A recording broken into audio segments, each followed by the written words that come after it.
Hi అండి, welcome to మాయా రుచులు. ఈరోజు రెసిపీ వచ్చేసి ఎంతో టేస్టీగా ఉండే సమ్మర్ స్పెషల్ పెరుగు చట్నీ అండి. ఇలా కనుక చేశారంటే పెరుగు చట్నీని సూపర్గా కడుపులో చల్లగా ఉండి ఒంటికి హాయినిచ్చే ఈ పెరుగు చారు రెసిపీని ఎలా చేసుకోవాలో ఈరోజు వీడియోలో చూసేద్దాం.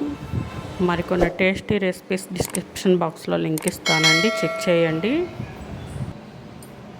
ముందుగా మిక్సింగ్ బౌల్ ఒకటి తీసుకొని దానిలోకి కప్పున్నర పెరుగు వేసుకోవాలండి. ఇలా కప్పున్నర పెరుగు వేసుకున్నాక దీనిలోకి అదే కప్పుతో హాఫ్ కప్పు ఉల్లిపాయలు ఇలా సన్నగా కట్ చేసుకొని వేసుకోవాలండి. ఉల్లిపాయలు వీలైనంత సన్నగా కట్ చేసుకొని వేసుకోండి. మనం రైస్లో తినేటప్పుడు సూపర్గా ఉంటుంది. దీనిలోకి ఇప్పుడు 2 పచ్చిమిర్చి కూడా సన్నగా కట్ చేసుకొని వేసుకోవాలి. ఇలా 2 రెబ్బల కరివేపాకు కూడా సన్నగా కట్ చేసుకొని వేసుకోవాలి.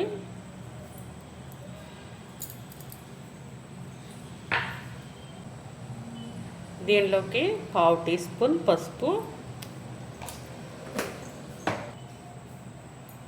1/2 టీ స్పూన్ కారం,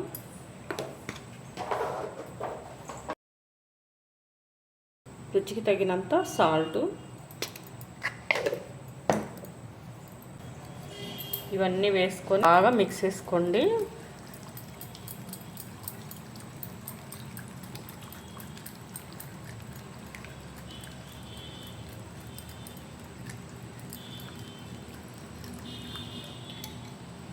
ఇలా బాగా మిక్స్ చేసుకున్నాక దీనిలోకి అదే కప్పుతో 1 కప్పు దాకా వాటర్ పోసుకోండి. ఇలా వాటర్ పోసుకొని బాగా మిక్స్ చేసుకోండి.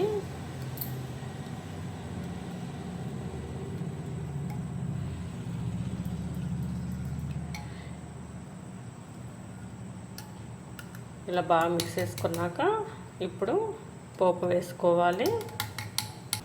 చూడండి, కన్సిస్టెన్సీ ఇలా ఉంటే రైస్లోకి చాలా బాగుంటుంది.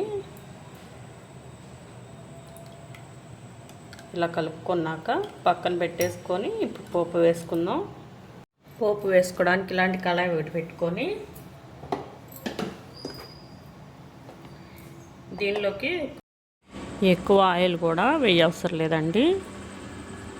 1/2 టేబుల్ స్పూన్ ఆయిల్ వేసుకొని ఆయిల్ హీట్ అయ్యాక దీనిలోకి 1/2 టీ స్పూన్ ఆవాలు వేసుకోవాలి.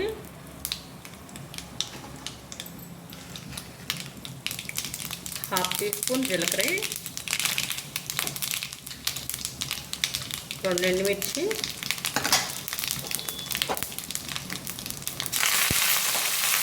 కొద్దిగా కరివేపాకు వేసుకొని స్టవ్ ఆఫ్ చేసుకోవాలండి. ఈ పోపుని ఇప్పుడు మనం పెరుగు చట్నీలో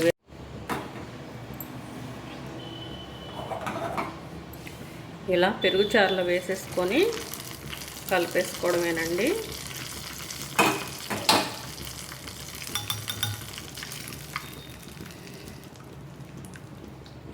ఇలా మిక్స్ చేసుకొని రైస్లోకి సర్వ్ చేసుకొని తింటే సూపర్గా ఉంటుందండి. ఈ రెసిపీని ఈ వేసవిలో మీరు కూడా తప్పకుండా ట్రై చేయండి. ట్రై చేసి మీకు ఎలా వచ్చిందో కామెంట్లో తెలియచేయండి. మా ఛానల్ని లైక్, షేర్, సబ్స్క్రైబ్ చేసుకొని మీ ఫ్రెండ్స్కి, మీ ఫ్యామిలీ మెంబర్స్కి షేర్ చేయండి. Thank you for watching.